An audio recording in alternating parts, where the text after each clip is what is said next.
Los extraño mucho, comunidad. Muy buenas noches y disculpen si se sintieron abandonados estos últimos días. Y es que además de que estuvimos perdidos en aeropuertos, dando vueltas sin poder llegar a nuestro destino, nos hemos mudado de estudio y eso es muy emocionante porque queremos mejorar para ustedes, pero también por una razón muy interesante. Ustedes saben que yo intento mantenerme escéptico siempre, pero les quiero preguntar, ¿creen que sería especial que Relatos de la Noche se grabara desde un lugar donde los policías del barrio evitan entrar simplemente por miedo? ¿Creen que una historia tiene incluso más poder si se narra desde un lugar embrujado? Ya les iré contando, les iré explicando de esta historia, pero por ahora es momento de continuar este diciembre de terror. Y tú ya estás escuchando Relatos de la Noche. Hola Uriel y a toda la comunidad. Mi nombre es Gerardo y llevo años escuchando las historias que llegan a este canal. Hoy por fin me animé a compartir algo que me pasó y que jamás he podido explicar. Esto ocurrió alrededor del año 2015. En ese entonces estudiaba la preparatoria, pero cuando tenía vacaciones me gustaba meterme a trabajar a una fábrica donde confeccionaban camisas y blusas, más que nada para ganarme algo de dinero. El trabajo estaba en un municipio de Alto Tonga, Veracruz, a unos 10 minutos en motocicleta de donde yo vivía. Y es que yo siempre me movía en moto. Iba al trabajo por la mañana, regresaba a casa a la hora de la comida y por la tarde volvía a la fábrica. Era algo completamente normal para mí. Una tarde después de regresar de comer, hubo problemas con la red eléctrica de la ciudad y decidieron dejar salir al personal un par de horas antes. En lugar de irme directo a casa, decidí pasar a ver a una exnovia que atendía una lavandería a unas cuadras de ahí. Nos quedamos platicando y sin darme cuenta se hizo de noche. Alrededor de las 8:30 decidí regresar a mi casa. Y ya manejaba tranquilo cuando, a mitad del trayecto, justo en el camino donde hay un puente que cruza un río, el camino cambió de golpe. Una niebla muy espesa apareció de repente. No era raro que hubiera neblina por la zona, pero lo extraño fue que solo estaba concentrada en ese tramo del camino. De inmediato sentí algo raro, como mucha ansiedad. Bajé la velocidad porque casi no se veía nada, y cuando iba cruzando el puente, la moto empezó a tironearse, como si fuera a apagarse. Las luces parpadearon varias veces. En ese momento, alcancé a ver una figura sentada en medio del río. Aunque estaba sentada, era enorme, mucho más grande que una persona normal. Llevaba una especie de túnica oscura y algo parecido a un gorro muy alto y puntiagudo. No distinguía el rostro, solo la silueta, pero completamente fuera de lugar. El miedo me invadió. Aceleré la moto con todas mis fuerzas, sin importar la poca visibilidad. Solo quería alejarme de ahí, pero por más que aceleraba, sentí como si algo muy pesado hubiera brincado y se hubiera subido conmigo. La moto iba forzada como si cargara un peso extra y avanzaba apenas.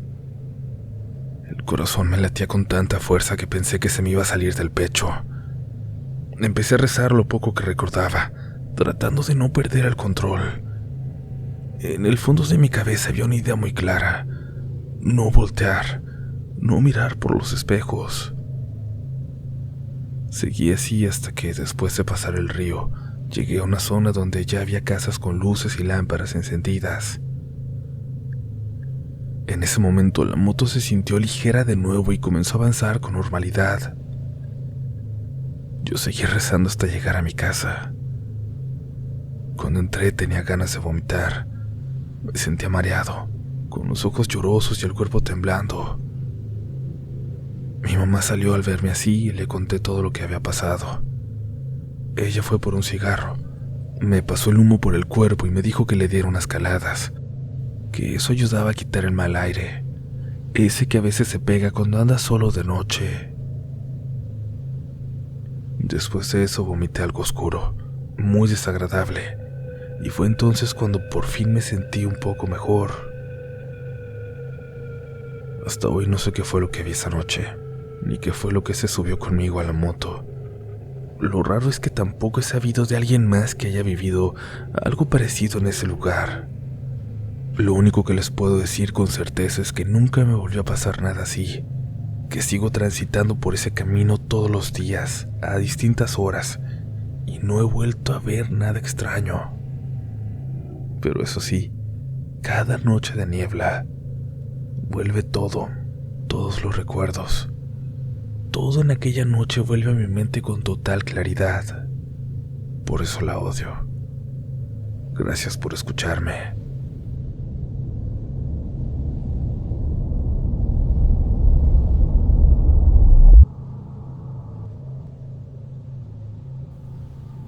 Hola Uriel y hola comunidad.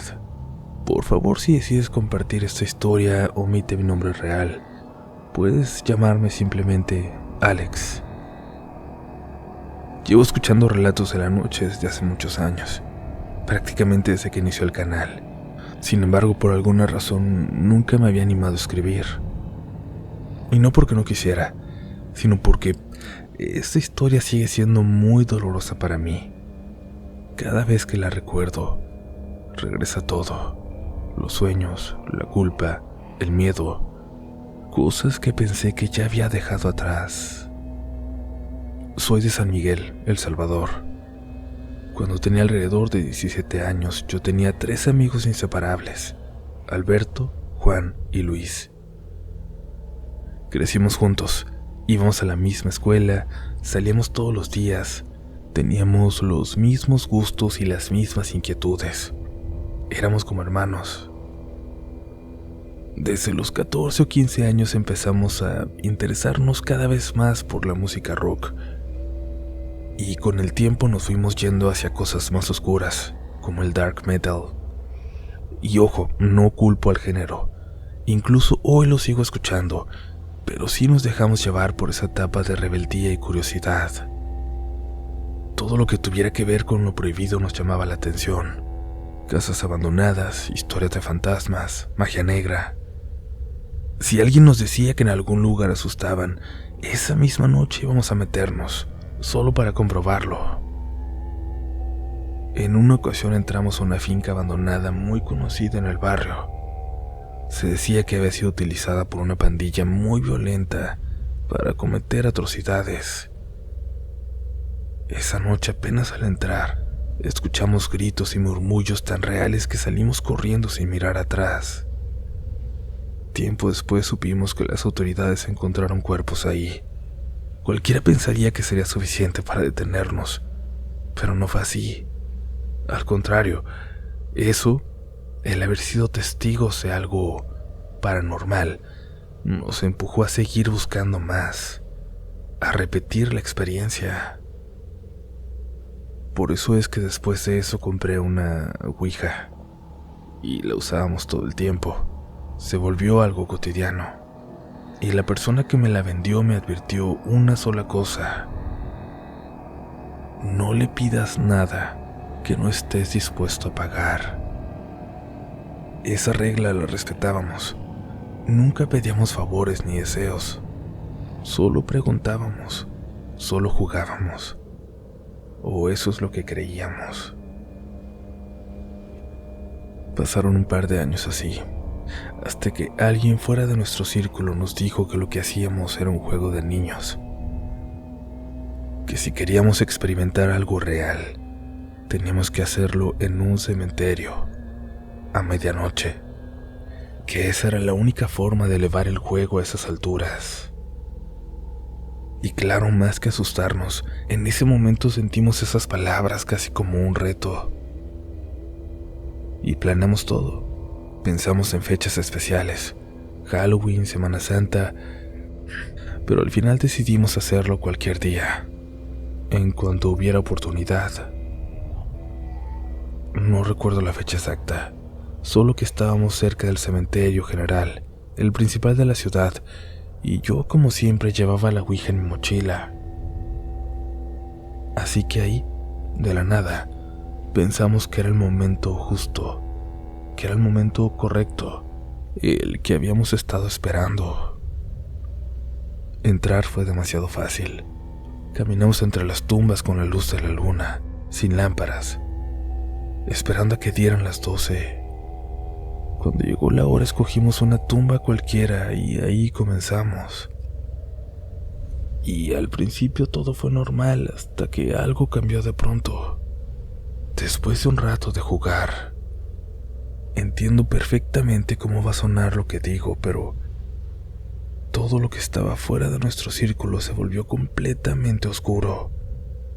No era falta de luz, era como si la oscuridad se hubiera cerrado alrededor de nosotros. En ese momento, el puntero se movió bruscamente y se detuvo. Así que pregunté, ¿hay alguien aquí con nosotros? Antes siquiera de terminar la pregunta, el puntero se fue directo al sí. Luego empezó a escribir letra por letra lo siguiente: gracias por visitarme. Por alguna razón nos dio risa. La adrenalina que sentía era increíble. Nunca antes había experimentado algo así, siquiera cercano. Así que entonces pregunté si era la persona que estaba enterrada en esa tumba, debajo de la tabla. Dije el nombre de quien estaba ahí. La respuesta fue un no. Y luego escribió: estoy a 5 tumbas, derecha. Y dio un nombre. Dije que era mentira. Ese nombre no me sonaba. Y entonces respondió: yo no miento. Ve, confírmalo. Alberto estuvo a punto de quitar el dedo del puntero y le grité que no lo hiciera. Yo había leído bastante sobre la ouija y sabía que eso no debía pasar jamás. Después de eso la tabla escribió J-A-J-A-J-A.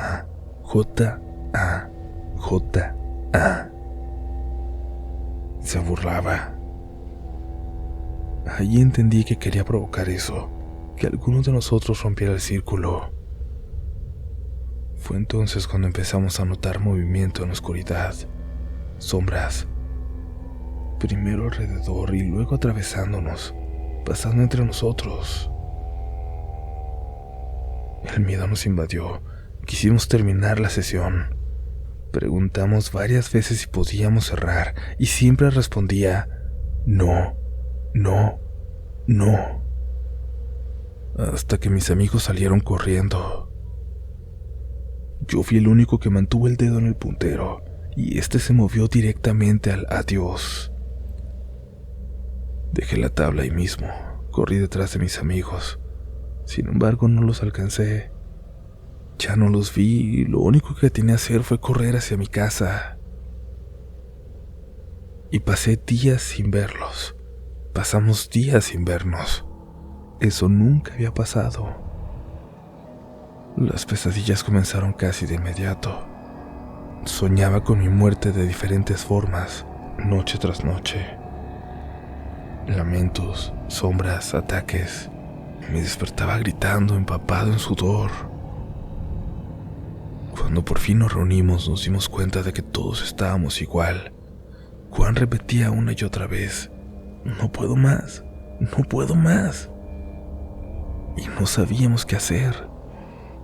Y para acabarla con el tiempo, las pesadillas empeoraron. Dejaron de ser solo sueños. Un día iba en bicicleta, a plena luz del día, cuando sentí que algo me atravesó y salí volando. Personas me ayudaron a levantarme. Me dijeron que parecía que alguien me había empujado, pero no había piedras ni nada que explicara la caída. Ese mismo día fui a la parroquia de mi colonia. Le conté todo al padre. Me sugirió bautizarme, ya que hasta ese momento yo no lo estaba. Lo organizó rápido y al día siguiente me bauticé. Las pesadillas se detuvieron. No volví a tener ninguna. Pero eso no pasó con mis amigos. Alberto siempre me culpó. Le dijo a su familia que yo los había obligado. Y ellos, a partir de entonces, me miraban con odio. Poco después se fueron de la colonia y nunca volví a saber de él. Luis, me duele decirlo, pero se quitó la vida. Dejó una nota en la cual, entre otras cosas, decía que ya no soportaba las sombras. Juan fue perdiendo la razón. La última vez que lo vi, estaba viviendo a las calles, gritando. Poco a poco se convirtió en el loquito de la colonia y murió años después, una mañana, acostado en la calle, como si se hubiera quedado dormido. Y yo me fui de ese lugar. Ya nunca volví a tener esas pesadillas, pero tampoco volví a estar solo. Después de la muerte de Juan, hay una presencia conmigo. Sé que está ahí aunque no la veo de frente, solo de reojo.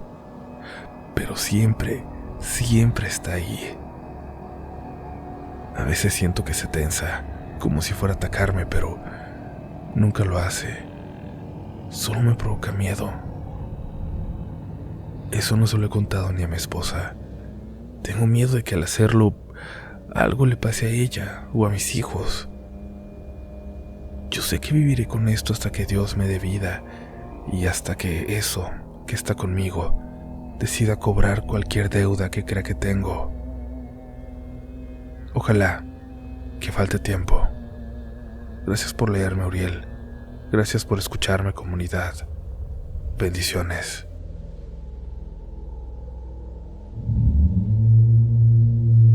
Comunidad, gracias por llegar hasta la mitad de este relato y quédense porque viene lo mejor.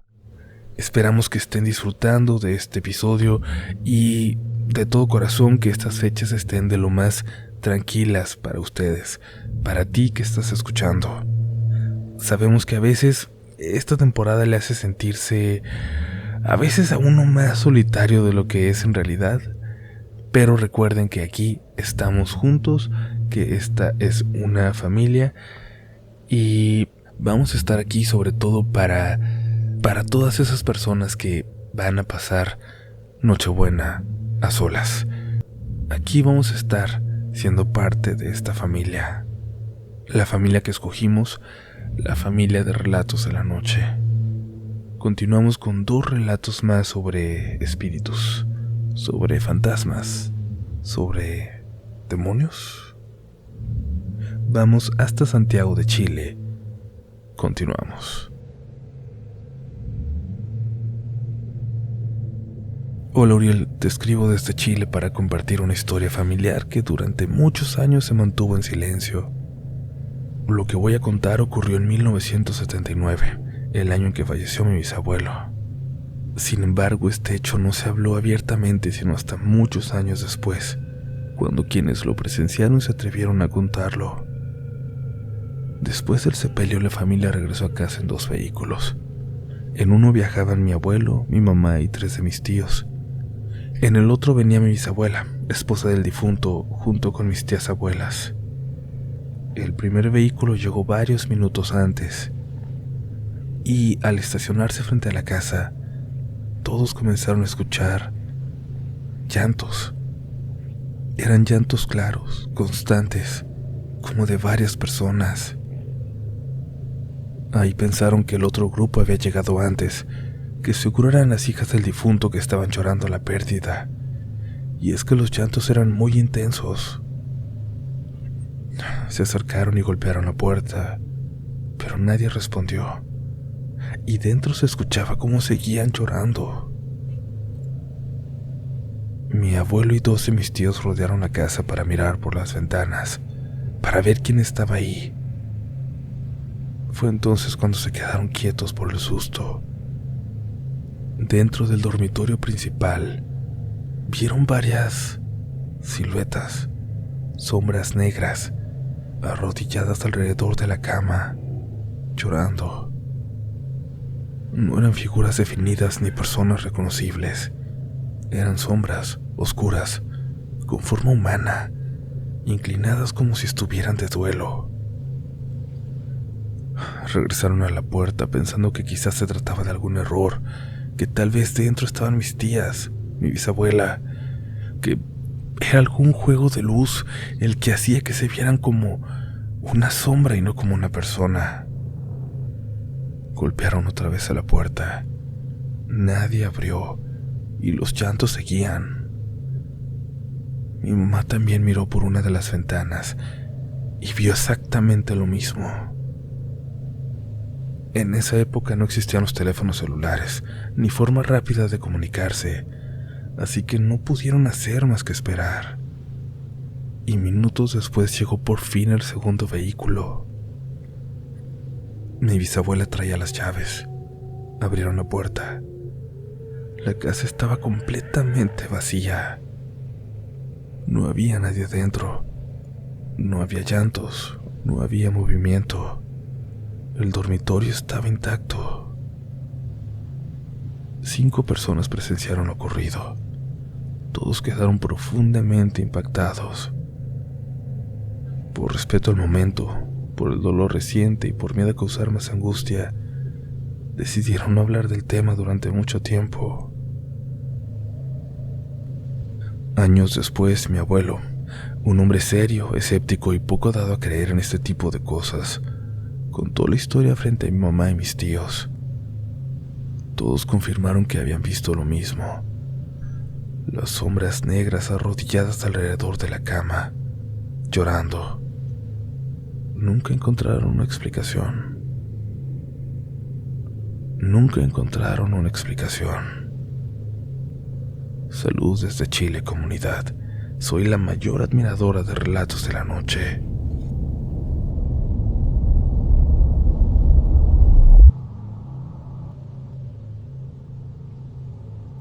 Hola Uriel, buenas noches. Gracias por leer mi historia. Mi nombre es Ibis y vivo en la ciudad de Guatemala, en el barrio El Gallito. Esto ocurrió a principios de los años 90, cuando mi familia y yo nos mudamos a una casa de 2 niveles. Era una casa grande, recién remodelada.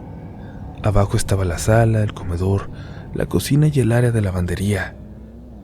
Arriba estaban los dormitorios y un baño al fondo del pasillo. Antes de mudarnos, el antiguo dueño nos advirtió que había problemas con la tubería de la pila, así que mi papá contrató a 2 albañiles para arreglarla. Uno de ellos se quedó trabajando solo mientras el otro salió a comprar materiales. Y ese albañil contó después que, mientras trabajaba, escuchó que le tocaron el timbre.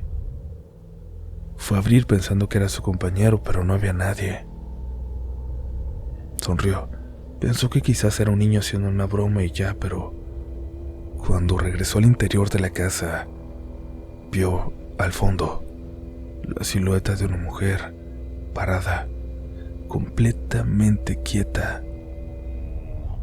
Pensó que era mi mamá y le habló, pero mientras se acercaba se dio cuenta de algo que lo paralizó por completo, que le hizo detenerse en ese momento sin poder dar un paso más.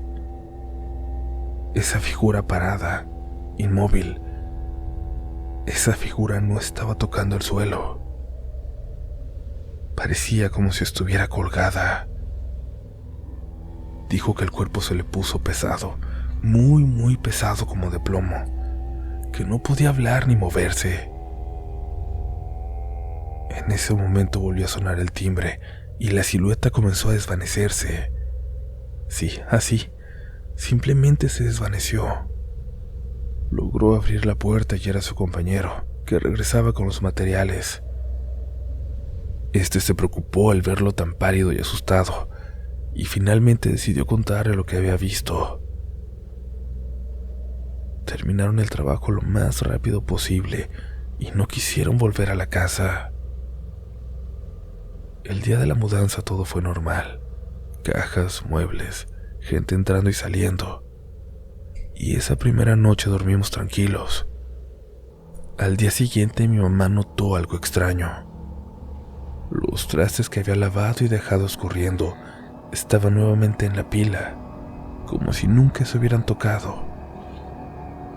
Decidió no decir nada. Días después, mi tía fue a ayudarnos con la mudanza. Subí al cuarto de mi hermano a buscar cinta adhesiva y, mientras buscaba, escuchó pasos acercándose por el pasillo. Pasos delicados, como de una mujer.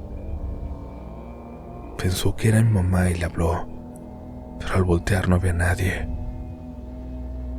Bajó corriendo asustada y le pidió a mi mamá que no nos contara nada. Con el paso de las semanas comenzaron los ruidos. Muebles que parecían moverse en el segundo nivel cuando mi mamá estaba sola en casa. Sonidos de trastes cayendo sin que nada estuviera fuera de lugar. Una noche mi papá trabajaba de madrugada. Mis hermanos y yo decidimos dormir en el cuarto de mis papás y ver películas. Ya entrada la madrugada escuchamos algo. Escuchamos claramente a una mujer subir las escaleras, usando zapatos de tacón. El sonido era inconfundible. Subía, bajaba, volvía a subir. Una y otra vez. Nadie se atrevía a hablar. Rezamos hasta quedarnos dormidos, hasta que amaneció. Pero eso se repitió varias noches. Meses después, una tarde me quedé solo en la casa. Estaba haciendo tareas en el cuarto de mi mamá cuando bajé por algo de comer. Al acercarme a las escaleras, escuché los tacones viniendo desde el área de lavandería. Quise correr, pero no pude. Mis piernas no respondían.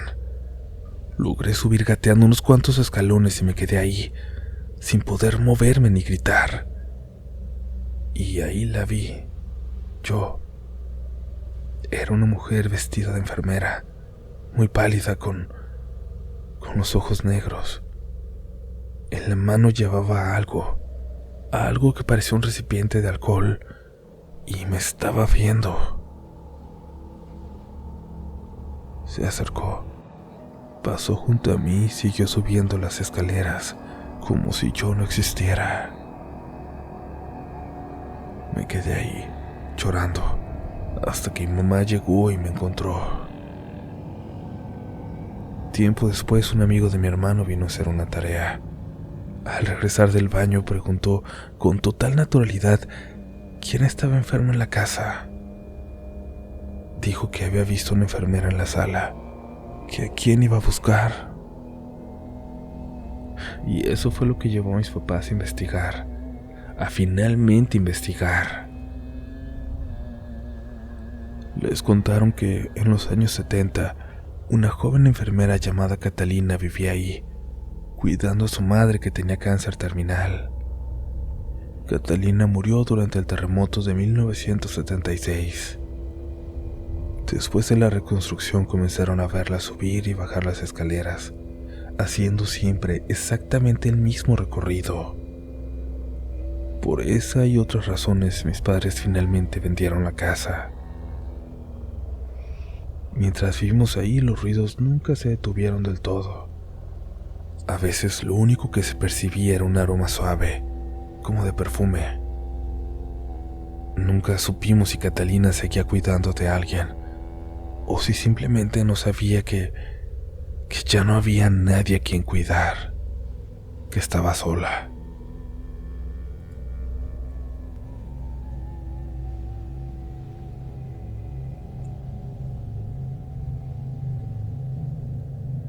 Hola comunidad, yo prefiero mantenerme en el anonimato. Pueden llamarme Pita. Soy de León, Guanajuato y trabajo en un área relacionada con materia penal. Lo que voy a contar ocurrió en mi lugar de trabajo y es algo que hasta hoy sigue afectándome.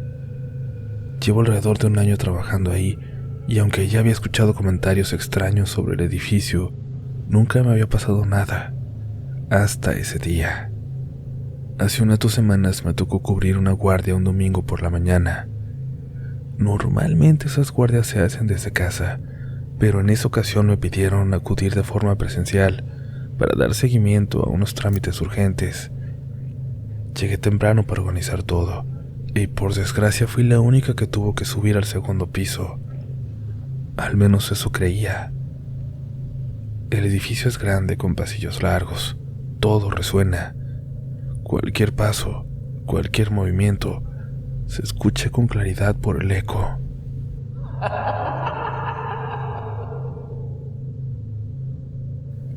Mientras buscaba unos expedientes, escuché una risa. No fue fuerte, pero sí muy clara. Al voltear, vi como la luz de una de las oficinas se encendía sola. Pensé que algún guardia había subido a buscarme. Caminé hacia ahí, pero antes de llegar la luz se apagó. Me dije a mí misma que seguramente era una falla eléctrica. Intentaba pensar eso con todas mis fuerzas. Regresé a mi escritorio. Ahí tengo unos muñecos coleccionables de Bob Esponja, de esos que venían en las promociones. Siempre los dejo acomodados de la misma forma. Algo que ya me había parecido raro en otras ocasiones es que cuando llegaba a trabajar estaban movidos. Pensaba que era algún compañero curioso que los tocaba. Ese día estaban exactamente como yo siempre los acomodaba. Pasaron unos 30 minutos. Me levanté para ir a la cocina a calentar mi almuerzo.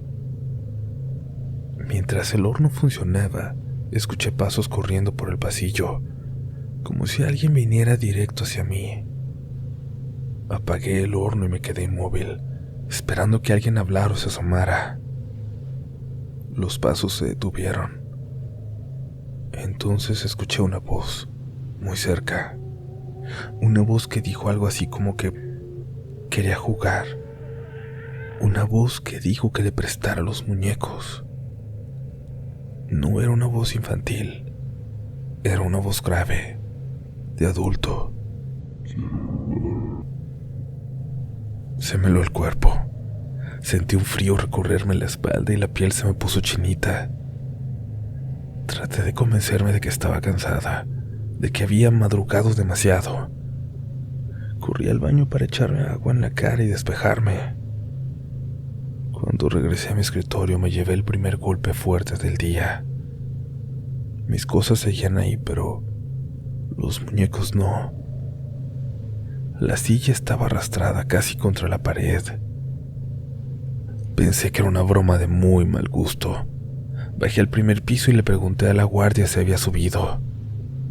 Me dijo que no podía abandonar su puesto, que no había visto subir a nadie, excepto a mí y a la persona que venía conmigo.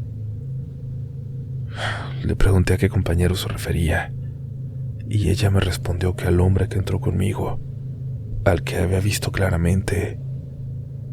Le dije que yo había llegado sola, y las dos nos quedamos en silencio. Yo regresé al segundo piso porque no tenía opción, porque tenía que trabajar. Puse música para distraerme y seguí trabajando.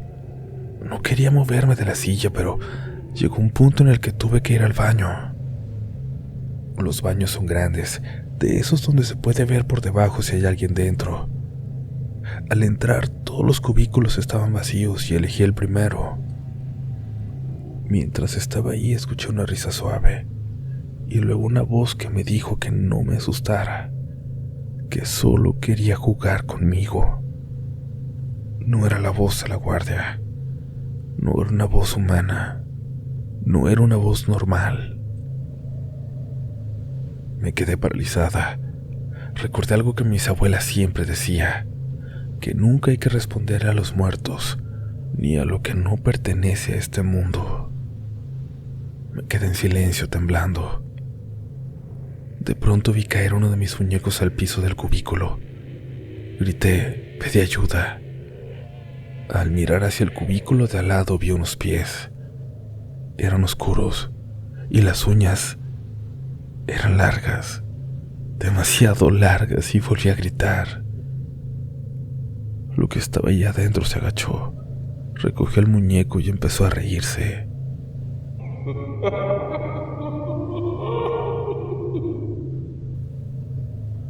Las carcajadas retumbaban en el baño, y entonces percibí un olor a quemado, fuerte, insoportable. Sentí que me iba a desmayar. No sé de dónde saqué fuerzas, pero abrí la puerta y salí corriendo. No miré atrás. Tomé mis cosas y bajé. La guardia me vio pálida y me preguntó si estaba bien, y le conté lo que había pasado. Ella solo me dijo algo que me dejó peor. Hoy le tocó a usted, pero rece mucho para que la deje, para que no se vaya con usted. Me dijo que ya imaginaba qué podía hacer, que le habían hablado de un custodio que había muerto ahí años atrás, antes de que ella llegara, que murió de una forma extraña y que desde entonces molestaba a veces a quienes se quedaban solos, que nadie sabía qué buscaba realmente, pero que a veces se iba con alguien y se dejaba de ver ahí por un tiempo. Ese día me fui a mi casa en cuanto me dieron permiso. Desde entonces, cuando voy a trabajar, aparecen mis muñecos uno por uno en distintos lugares del edificio. Yo ya no los pongo, ya no quiero saber nada de ellos, y también me da miedo ir sola al baño. Siempre le pido a una compañera que me acompañe. La guardia me ha dicho que cuando está abajo, escucha que alguien corre por los pasillos del segundo piso. Dice que a veces alguien arrastra algo, y eso nunca antes lo había escuchado. Yo solo espero no tener que volver a quedarme sola ahí. Prefiero pagar para que alguien me cubra la guardia antes que volver a encontrarme con eso que, al parecer, solo quiere jugar. Aún así, voy a intentar evitarlo.